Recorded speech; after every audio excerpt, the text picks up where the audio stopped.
rush analysis. So if you notice, we have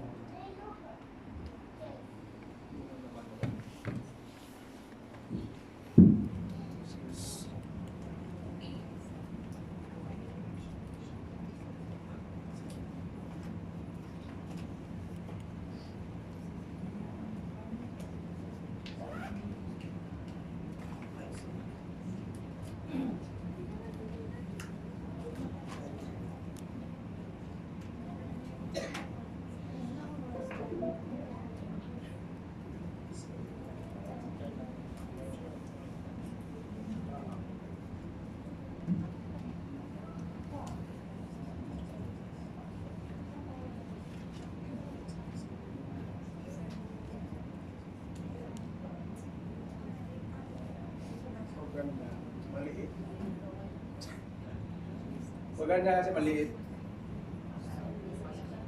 Hindi talaga.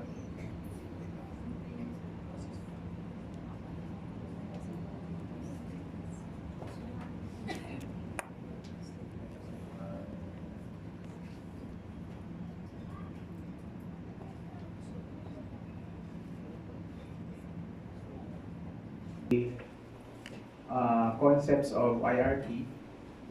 Then later on, we will have hands-on. So using your Xcalibre. So yung Xcalibre natin is walang expiration. So you can use that forever unless your laptop will be kung mag-change na kayo ng ng laptop, so i-save na lang ninyo yung Xcalibre na installer. So it can handle up to 50 items yata. 50 by 100, something like that. So the Xcalibre that we will be using is the free version of Xcalibre, but at the classroom level, you can utilize that for your item analysis. Pero kung sa institutional level, kulang yan. Kasi ano lang yan 50 by 50. So 50 items, 50 respondents ang pwede. So hindi siya magagamit at the institutional level. So you need to purchase if you decide to use that for your institution. Pero kung individual level lang for personal consumption, so you can utilize that for you. For your friends, you can share that to your friends actually. Okay, so kung okay na kayo dyan sa kinauupuan ninyo, so can we start? Okay, so I will proceed to this slide again for the reference of everybody. So we have item analysis. So you choose this session because you want to know about the modern approach of analyzing items. So if you look at the diagram, we have the item analysis at the top. So under that there are two, classical test theory and latent trait models. So under the latent trait models, you have the item response theory and the rush models. So the concept of rush models and item response theory is the same. So kagaya kanina, meron tayong item difficulty. We have also the person ability. Kanina, di ba, using the yardstick, we can present the data from students and items. So at the right side of the yardstick, nandoon yung list of items arranged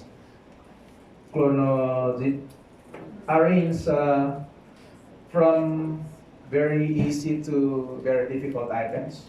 Then at the left are the items, or are the students arranged in terms of ability from least able students up to the up to the uh, most able students. So we focus now on the item response theory. So you've noticed that there are three models. So we have one parameter, two parameters, three parameters, and four parameters. So if we compare one parameter with RAS models, parehas lang ang number of parameters, one parameter. Ang parameter na tinutukoy dyan yung item difficulty. So, yung item difficulty, yan yung tinutukoy natin na one parameter. So, RAS models consist of one parameter only. It's a one parameter model. However, the item discrimination is fixed to one. So, meaning to say, lahat ng items na considered as good items based on RAS model ay pasok siya sa ibig sabihin kung okay yung items, pasok siya sa model. Ang item discrimination niya is 1. So meaning so perfect ang item discrimination. So kung hindi siya, if the item discrimination is low, so RAS model identify that particular item as bad item or misfit items. Okay. So kanina 0.5 to 1.5, di ba? So 0.5, 1.5, if the infit and outfit statistics are within that range. So the RAS model, call it productive for measurement. Di ba? Ngayon, dito tayo, mag-shift tayo dito sa item response theory. Okay.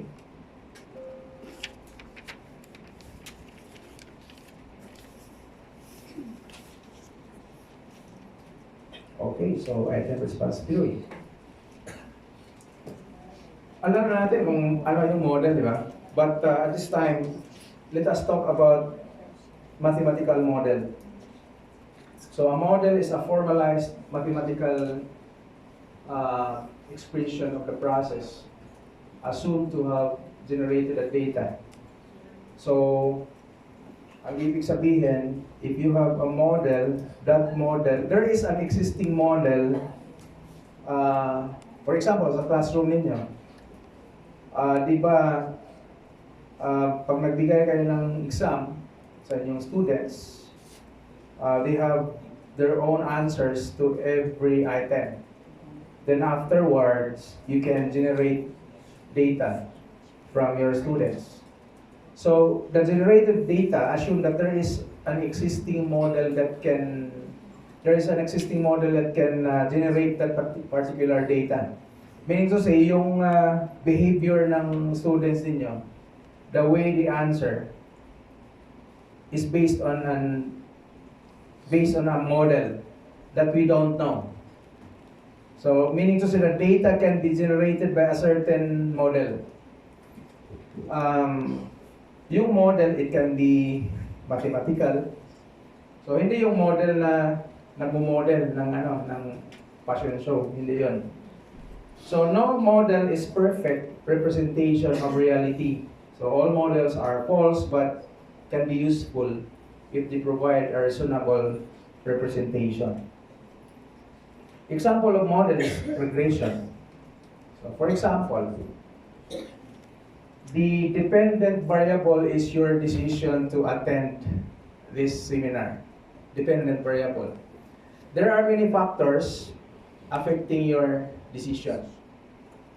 So, yung iba, hindi na confirm na mag-attend o biglang, kasi ang expectation namin 100 lang manageable lang sa bawat session. So, nagulat na lang kami na mayroong hindi nag-confirm pero dumating. So, ganon. So, what are the factors affecting your decision? So, first one is yung distance, yung layo ng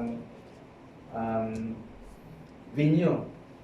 Second is the registration fee siguro. So, depending sa bawat isa sa atin dito, may kanya-kanyang reason kung bakit pumunta. Okay. Yung iba gustong matuto at the same time mamasyal din. To unwind, di ba? Ganun ang nasa isip natin. Lalo na year end. So, pagbalik natin sa January, ano na naman? Stress na naman, back to normal. So, parang ganun. So, yung why natin is your decision. So, it can be modeled. Yung why natin, your decision. Yung X1, X2, X3, X4, yun yung mga factors affecting your decision. So, yung iba pinayagan ng husband or not, yes or no. Yung iba, nakatanggap na bonus, so naka-attend. Yung iba, another factor is supported by the institution or personal.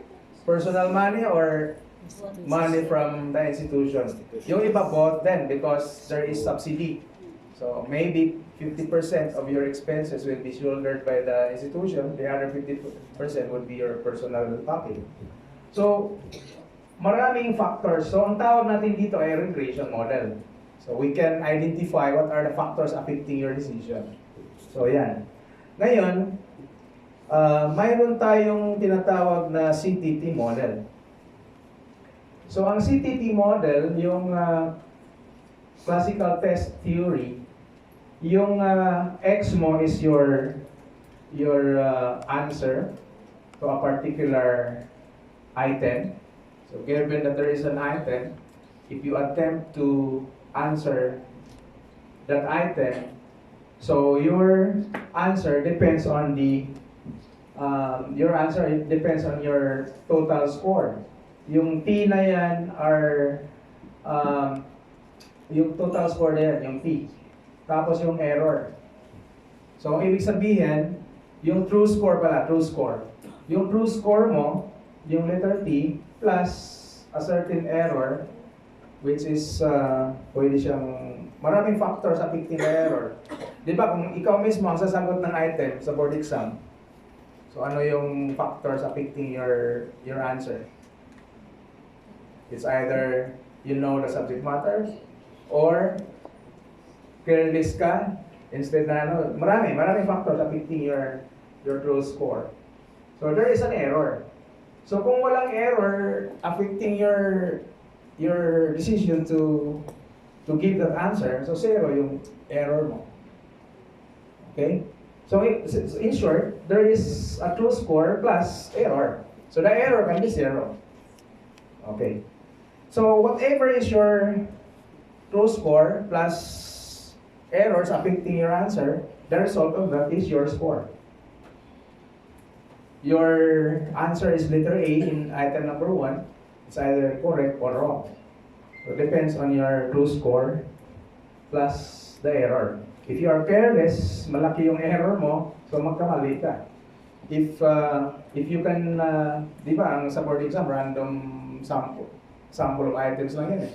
Kung magkataon na tama yung na-review mo yung lumabas na items, maswerte ka, so top-notcher ka, something like that. So yun yung CTT. But we are interested of the one parameter logistic model. So first, yung P stands for probability. So probability of getting a correct answer. So for example, there is an item 1, what is the chance that your answer is correct? So, yun yung left side. What is the chance or what is the probability that the answer of the student is correct given his ability? Given his or her ability theta. If the ability of that person is 0.5, what would be the probability that his or her answer is correct? Yan yung ibig sabihin. His answer, the probability of getting the correct answer is equivalent to this expression at the right side. So it's exponential. So sasakit naman ang ulo ng hindi mathematics major. Pero gusto ito ng math major. Pero don't worry. Kasi yung theta, ability yan. So yung theta, ability. Yung beta is difficulty. Then yung E sa ating college algebra. So it is called Euler's constant, 2.718. So in 3 decimal places, 2.718. So ngayon, ang numerator, napansin nyo, ang numerator natin ay theta, ability of the person, minus the difficulty of the item. So sinasubtract dun sa numerator. Okay. So ang tawag natin dito ay logistic model, one parameter, because the parameter that we are referring to is the difficulty of the item. There is only one parameter on the right side, which is the beta, which is, yung beta na yan refers to the difficulty of item, difficulty of the item. So, for example, item 1, difficulty of the item 1. What's the probability that your student with an ability of, say, 0.5, what's the probability that his or her answer is correct? So, of course, kung mataas yung ability niya, then mababa ang difficulty level, mataas ang probability. Okay. Dagdagan natin ng isa. Di ba kanina item difficulty? I-insert na lang natin yung alpha dito. So, i-insert natin yung alpha. Yung alpha na yan is item discrimination. So, item discrimination times the difference between ability and difficulty of the item. The result of that is a two-parameter logistic model. So, yung software, compute na yun. Yung estimates ng item discrimination, estimates ng ability of the student, difficulty of the item. If you have, parang ganito lang yun. Suppose after my lecture, 30 minutes lecture, assuming that I'll give you a test, multiple choice test, 10 items. So makukuha ko yung data. Then we subject that data for analysis using the software. I-generate ng software yung value ng difficulty of the item, your ability, generation, plus item discrimination, whether my item is good or not in terms of discriminating the high performer and low performer. If you proceed to the next slide, we have the 3-parameter model. Yung letter C, dinagdag. Di ba sa numerator may C na tayo? Dito, mayroong C plus, tapos dinagdagan dito ng C. Yung C na yan is guessing yan. So it's probability of getting the correct answer is a function of the guessing, yung hinuhulangan lang, plus item discrimination, plus difficulty. So, bali tatlo na yung parameter dito. Yung C, yung alpha, which is the item discrimination, plus beta, which is the item ability. Item difficulty rather. So again, tatlong parameters at the right side. The probability of getting a correct answer is a function of the 3 parameters, which are guessing, item discrimination, at saka item difficulty. So napansin nyo yung model 1, model 3, mayroong C, mayroong alpha, mayroong beta. Napansin mo yung pangalawa, mayroong alpha lang at saka beta. Tapos napansin mo yung first, beta lang. Okay, so yun yung with the help of the software, mas makukompute natin yun. Okay, so if you conduct item analysis using IRT, the first requirement is that your questionnaire, ang questionnaire mo for analysis should be unidimensional. Ibig sabihin ng unidimensional, kung English lang, English lang. Huwag mong ihalo yung English at saka math. Kasi multidimensional na yan. So unidimensional, a single trait accounts for the examinee's performance. if you develop a questionnaire about math competency, so math lang. Kung social science lang. Kung physical education lang. Okay. So, for example, medyo masagwa, no? Kung mahilig ba kayo sa math? Ang ibig lang sabihin nito, given the ability of the person, the difficulty of the item, discrimination of the item, guessing what is the probability that the answer of the student is correct. Yun yung ibig sabihin nito. So math performance depends on the math ability alone. So sa isang dimension lang dapat. Hindi na pwedeng ihahalo mo yung English, math, science. Hindi pwede.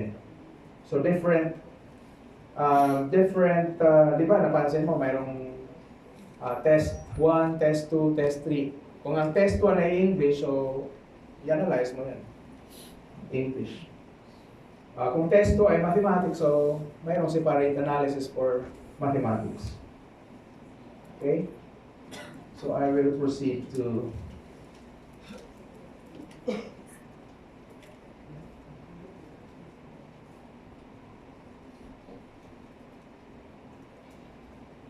local independence.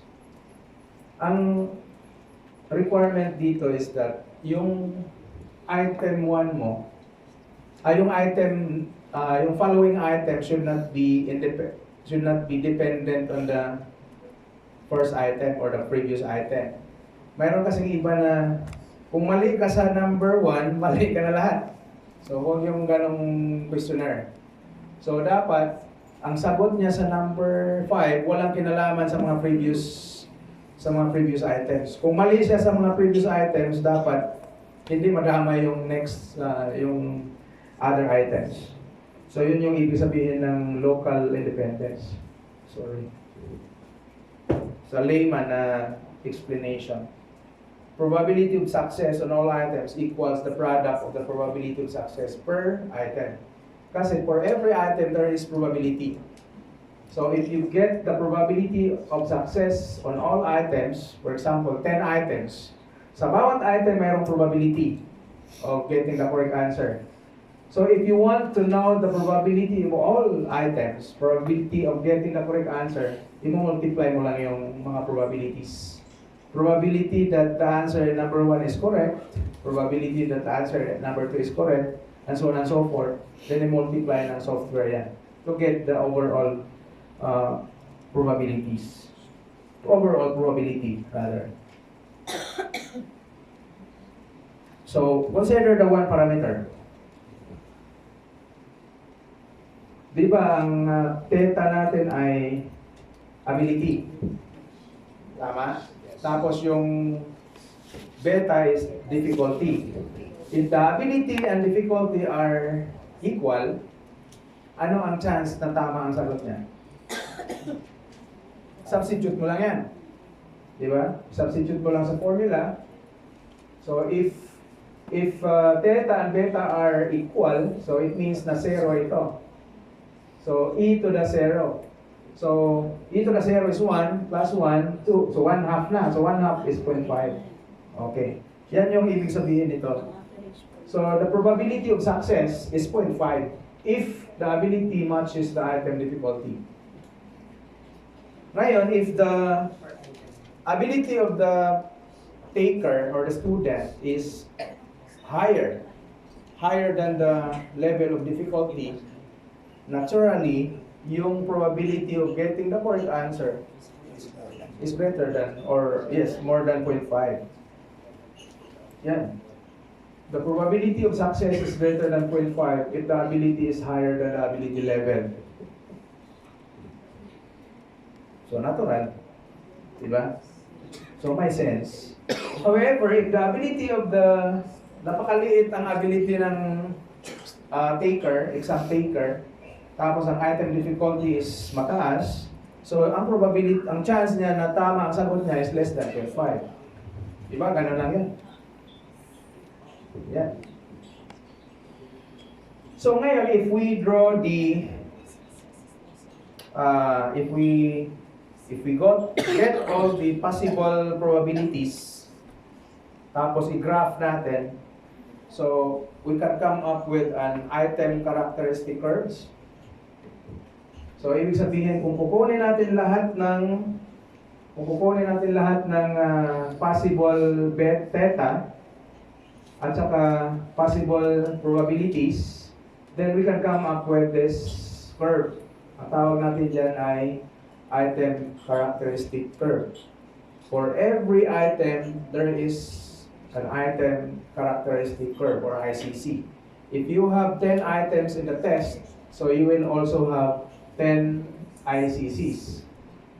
If you have 50 items in the test, so you will also have 50 ICCs. So I'll give you an example. If there are three items, you will also have 3 ICCs. But remember, take note that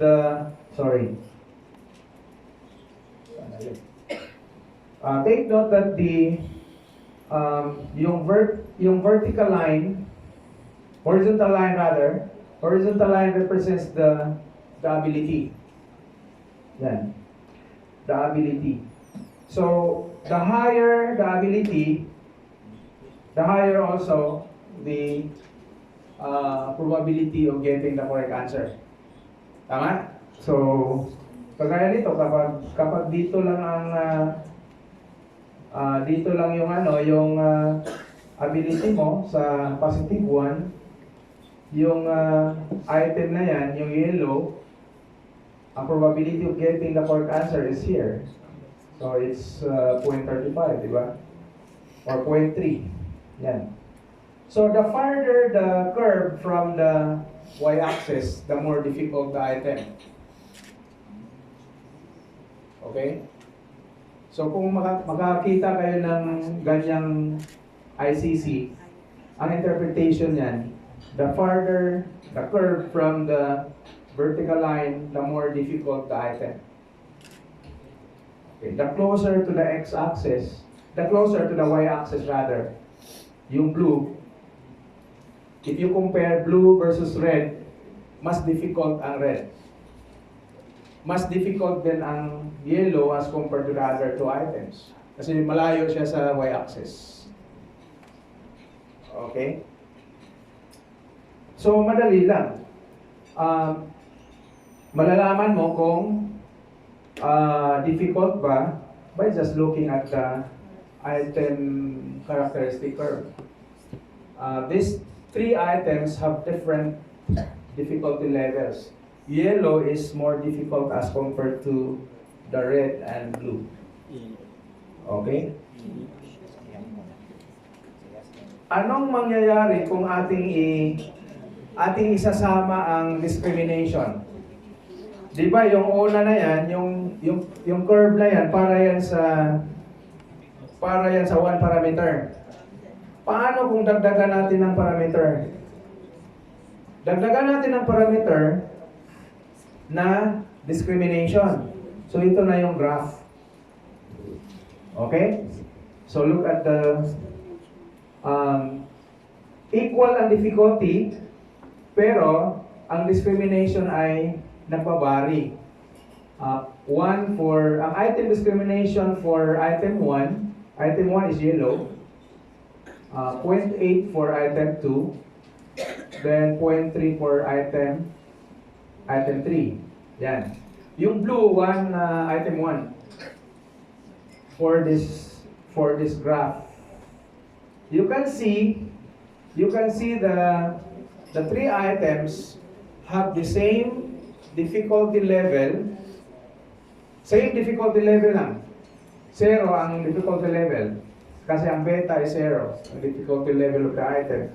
But the 3 items, although they have the same difficulty level, the discrimination levels are different.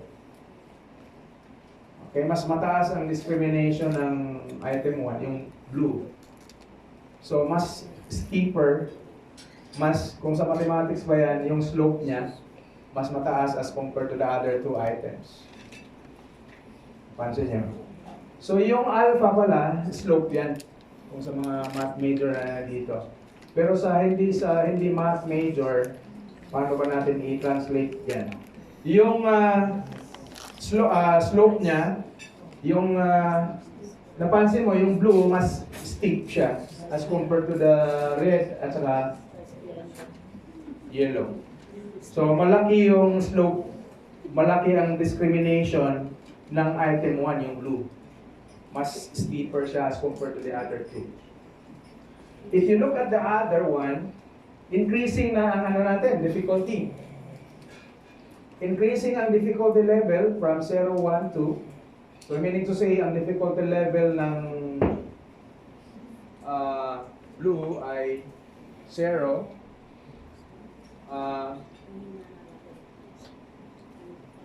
Wala. Sir? Microphone?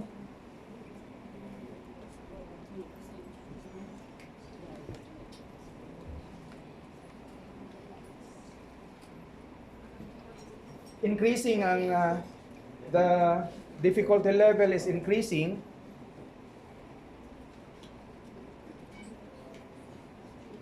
While the discrimination varies. Okay. Kaya yung natin, yung graphs natin ganyan. So, yung item 1, mataas pa rin ang discrimination niya as compared to item 2 at saka 3.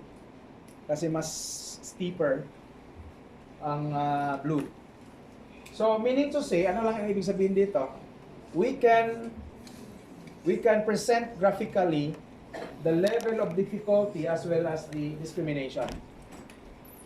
Okay? So I will proceed to, kung i-incorporate natin ang guessing, saan banda yung guessing? So it's intercept, actually yung guessing. Sa mga math major na nandito, ang tawag natin sa intersection of the line and the y-axis ay intercept, y-intercept. So the higher,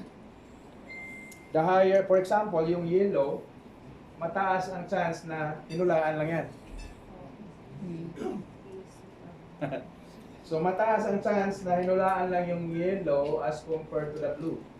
So yung guessing level ng blue, mababa. Kasi 0.28 lang. Okay? Ano lang ang ibig sabihin nito? Yung tatlong parameters pala, pwede natin i-present graphically.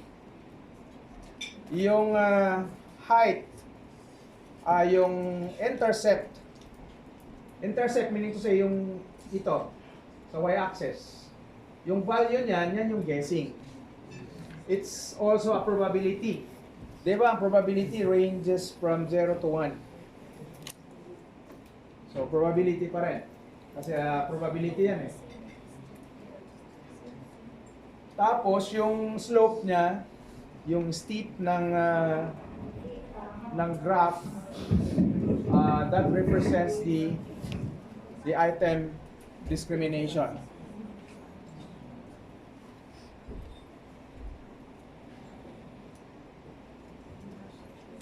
Okay? Marinig nyo ba ako dyan? Sa likod? This slide tell us the ability of the exam taker. So yung ability of the person is expressed in terms of Z-score. Kaya kung na-recall ninyo yung inyong basic statistics, mayroon tayong raw score, we can convert that into Z-score. So that the mean is 0 and the standard deviation is 1. Yan kasi ang Z-score. Standard scores. Standard normal ang tawag dyan. Ang mean is 0. Pansin mo 0.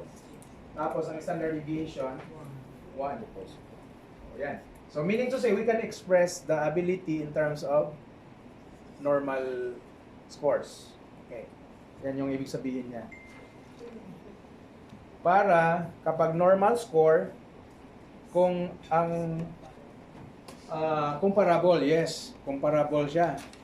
Kung ang score ng estudyante mo ay 3, tapos ang score ng estudyante niya ay 2, so ibig sabihin mas magaling yung 3. Kung ang score ng estudyante mo ay negative 2 versus positive 3 doon sa kabila, so mas matalino yung may score na 3. Okay. So comparable. Per item. Okay. So the item characteristics can be presented in a graphical, kung i-summarize natin. So the intercept, yung intersection ng curve, this represents one item. Isang item lang yan. Tapos yung item discrimination niya ay yung slope na letter A, alpha. Tapos yung difficulty niya ay yung 0 dito sa gitna.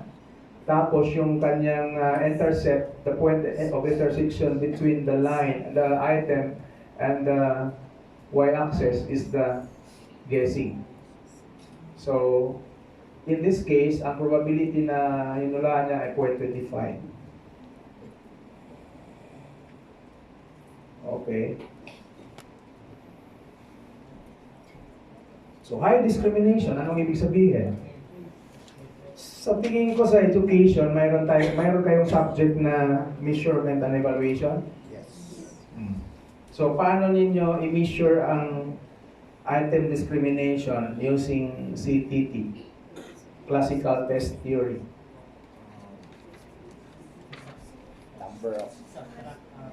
Number of people sa upper minus Upper at saka lower. Yeah. Yung 27%, yeah. yun yung ginamit ninyo? Classical. Classical, yes. Pwede din, correlation ng item versus total. Yung point by serial correlation. Na-recall ninyo sa measurement and evaluation. So aside from the 27% upper at saka lower, pwede kang gumamit ng point by serial correlation. So yung item 1, i-correlate mo doon sa total score. So the result of that is the item discrimination. So it ranges from 0 to 1 kung sa classical. So dito, item can discriminate between high and low performers. Yun yung ibig sabihin. So we prefer to have a high discrimination. Kasi kung item with high discrimination is typically considered good, while item with very low discrimination provides little measurement information and might be considered for revision or removal. Then less than 0.5, typically values less than 0.5, discrimination can be considered low. Sa item response theory na context na, hindi yan sa... Nandun ba yan sa textbook, sir? Mayroon sa textbook. Okay. So may ano naman pala dito, no? Luzon, Visayas, Mindanao tayo. Mayroon kasing multiple language kasi ako eh.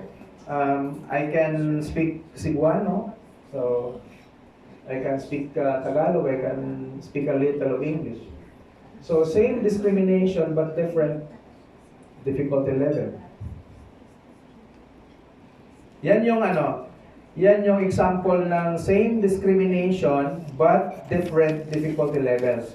Kapag parallel yung items, ibig sabihin same discrimination. Kasi slope ang discrimination, di ba? So kapag parallel, two lines are parallel if the slopes are equal. So kagaya nito, ang slopes niya equal. So ang item discrimination ay parehas lang, pero nag-differ sila in terms of difficulty. So hindi na siguro yan. So punta na tayo sa guide for interpreting the item discrimination. Yung item discrimination, di ba, slope? Kung parallel sa x-axis, zero slope yun. Tama? Kung yung mga math major, so zero slope. Pero kung parallel sa y-axis, ano ang slope? Undefined. Kaya mayroon tayong positive infinity. So it can discriminate perfectly. So as the slope increases, the discrimination increases also.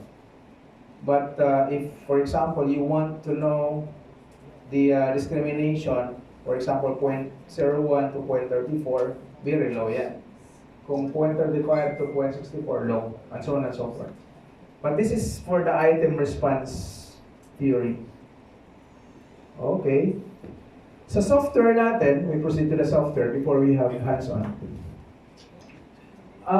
Maraming paraan kung paano mag-estimate ng theta. Di ba ang theta is the ability of the exam takers? Siyempre, ipo-compute ng software yan. There are 4 different estimation methods. Pero sa ating level, kung applied tayo, hindi na natin alamin kung ano yan. Pero nag-aral kami ng statistics or psychometrics. Inaaral namin yung mga formula dyan. Such estimation methods are available in most psychometric software, including Xcalibre. But I will not discuss the technical aspect of the estimation methods because of course, hindi appropriate na mag-math tayo dito.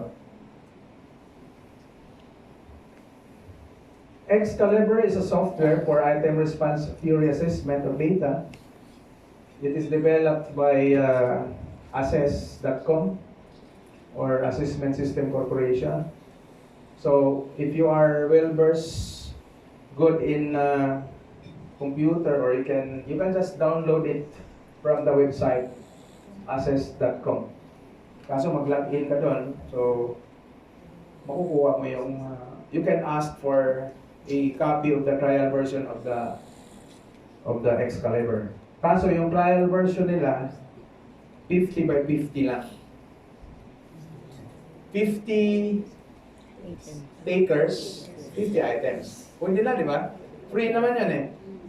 Pwede na yan. Okay. Free na, pwede na yan. Maraming models, pero we will consider only the first 3. Tatlong models yan na i-tackle natin, pero mayroong iba, yung mga more advanced. For example, Rush dichotomous model. It is similar to the wheel step this morning. Then Rush rating scale. So this is useful if your goal is to validate a Likert type questionnaire.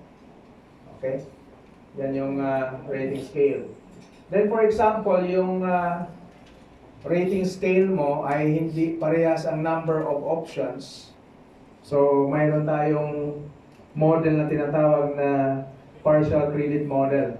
For example, yung first 5, 5-point scale. Yung next 6 to 10 ay 3-point scale. Tapos 11 to 15, 7-point scale. Something like that. Mixed yung ano natin. So you can utilize the partial credit model. But if, for example, you have 20 items, lahat na yun ay 5-point Likert scale type. So you can just use the RAS rating scale model. And so on and so forth. Marami. Medyo advanced na siya. We are not interested of that. Marami. So, ang requirement, papunta na tayo sa hands-on. Ang requirement dyan, yung data file format. Okay. So, ang data file format, dalawang data set or data files ang kailangan, ang requirement ng Xcalibre. Lahat sila ay text format. Ang tawag natin dito ay data file and control file. Meaning to say, so that the Xcalibre can be used for our item analysis, we need to create two different files. The first file is called data file. So ang data file natin ay ito. For example, we have 12 students. Ito yung mga sagot nila sa 5 items. Yan yung data file.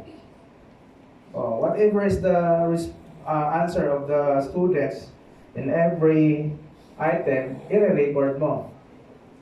For example, person 1, letter A ang sagot niya sa number 1, item number 1. Item 2 is B, item 3 is C, and so on and so forth.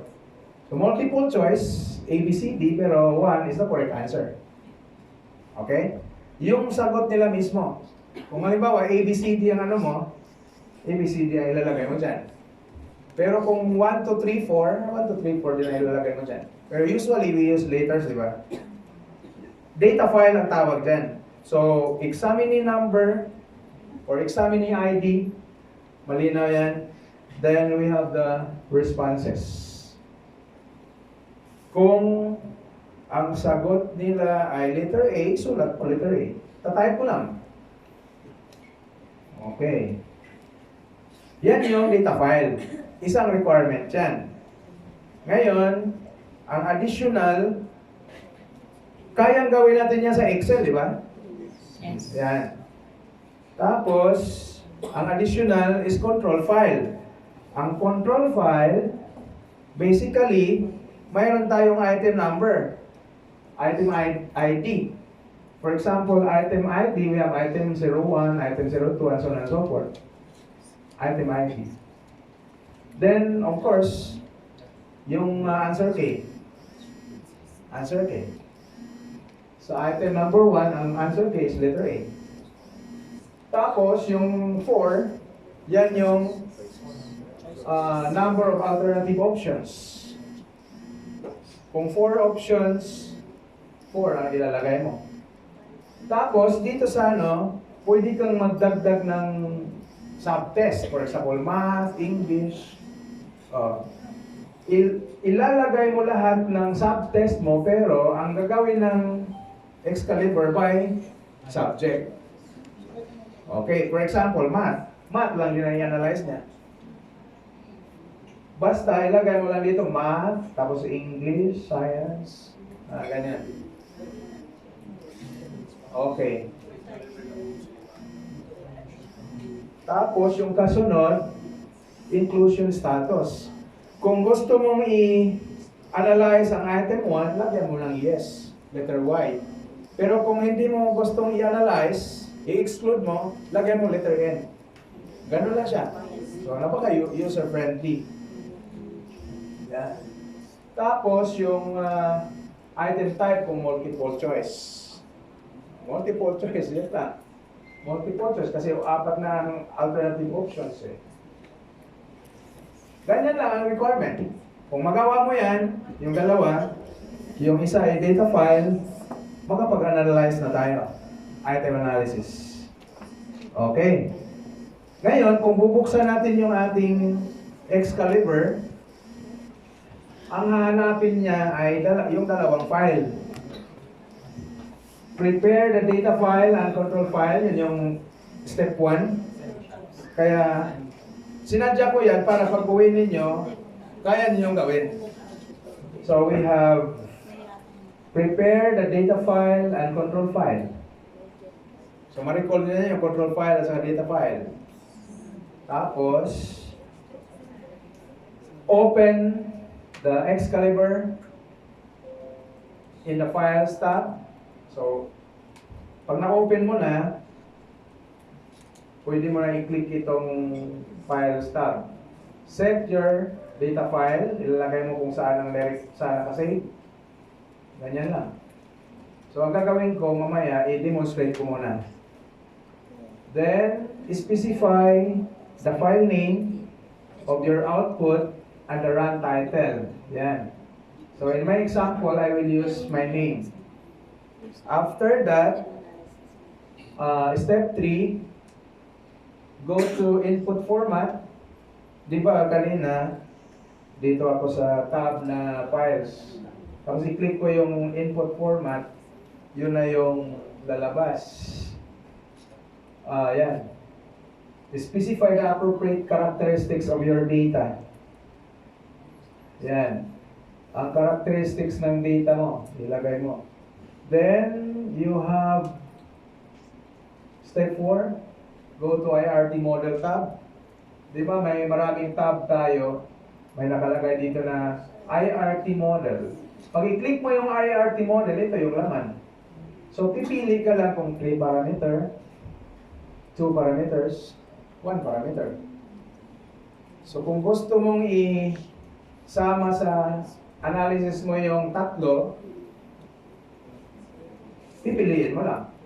Item difficulty, item guessing, item discrimination. Okay?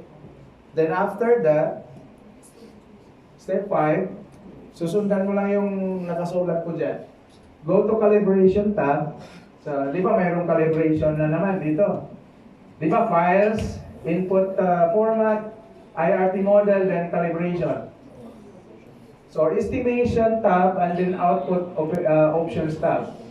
As you see, some items on this tab are checked. So, naka-check na dito. Default ng SPSS, ng Xcalibre. These are default of Xcalibre. I-click mo lang yung run. Okay? So, after that, i-generate na niya yung output. So, ang output niya, discuss ko muna, summary statistics. Classical. Classical, mayroong classical dito na part. Number of items, A, B, C, D. Pero ito na, sorry. Mali yung pindot ko. Yan. Mean, standard deviation, minimum, at saka maximum. Sorry, IRT pala. IRT. We have 36 items in my example. We have A, B, C. A is alpha. B is the beta, yung ability. Item difficulty rather. Ito ay ability. Yung C is guessing. Yan. Discrimination yung alpha. So we have the average, standard deviation, minimum at saka maximum. Okay? So alam na natin na ang mga yan ay expressed in terms of decimal numbers, hindi kagaya sa classical na whole numbers. Okay? Item level, test level yun. Meaning to say, yung overall. For example, you have 36 items, ano ang overall guessing? 0.25. Ano ang overall difficulty? Negative. Pag negative, ibig sabihin, below 0, kasi 0 average. Below 0 is easy. Di ba? Okay. So yung itong alpha, yung discrimination 0.6. 0.698. Yan. Test level yan. Tapos additional output. Yan. Di ba mayroon tayong subtest? Mayroong math. Ito ay mayroong 1, 2, 3 kasi. Tatlong subtest ang i-analyze natin mamaya. Tatlong subtest plus the full test. Yan. We have mean, standard deviation, the skewness. Anong ibig sabihin ng median? For example, sa full test, ang median is 0.160. So 50% of the takers have scores below 0.16. The other 50% have scores above 0.16. How about Q1? 25%. 25%. 25% of the takers may score na below negative 0.639. Yung Q3, 75% of the takers, ang score nila ay below 0.945. Okay.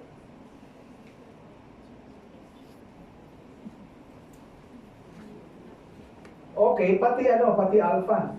Malalaman mo kung kagaya nito, we have the standard deviation. I think this is mean. Ito ay total score. Sinama pa rin dito yung classical. Yung total score. Kung ano yung, halimbawa, lahat ng scores natin, yung correct answer, pagsama-samahin, tapos i-average, yan yung result. 31.8 sa classical. So, table 8 is about the classical. Test level pa rin, there is a goodness of fit. Kung 36 items, ang goodness of fit natin ay itong chi-square kasi, kapag ang p-value mo ay 1, the larger the chi-square, the larger the discrepancy between the observed and expected. So, ibig sabihin hindi siya fit kung less than 0.05. Bad fit kapag less than 0.05. Dapat greater than 0.05. So, okay ang goodness of fit. Test level pa rin yan. So, sunod, ito naman ay test level pa rin. Ibig sabihin, yung overall questionnaire mo, yung B parameter represents the ability or beta, difficulty, versus ability. So, how do you describe your students? Kung halimbawa, students mo yan. Kasi sabi natin, yung B parameter refers to the difficulty of the item. Tapos, yung A refers to the ability. Discrimination yan, yung A. Discrimination ng A, B ay difficulty, yung C, guessing. So, yung questionnaire mo has a high discriminating power pero hindi mahirap. O, di ba? So, yung yung difficulty level ng questionnaire mo below 0. Pero, magaling mag-discriminate. Okay? Difficulty level is easy, pero ang discrimination niya medyo nasa 0.7, average, on average. That is for the test level, distribution of item difficulty and person ability. So ito naman, distribution of item difficulty and person ability. Yung ability, black. Check mo. Ang theta, yan yung ability. Yung beta, yan yung difficulty. So, mataas ang ability kaysa questionnaire mo. Di ba? Ang questionnaire mo kasi madali lang. Kung sa Bisaya pa, sayon lang. Madali lang. Very easy. Nalampasan pa siya ng ability ng takers. Di ba? Ibig sabihin, medyo sa bagay, may ano lang yan, descriptive, ano lang yan siya. Okay, test level outputs of Xcalibre. So this graph presents the graphical approach, graphical presentation of the ability nasa horizontal line. Tapos yung vertical line ay ano yan? Vertical line, the left y-axis is in proportion, correct units, while the right axis is the number of correct units. Meaning to say, This is the number of correct answers. Ito ay proportion of correct answer. Proportion of takers who got the correct answer. Then ability dito. TRF predicts the proportion number of items that an examinee would answer correctly as a function of theta. Test level pa rin. Actually, pwede ko lang i-demonstrate.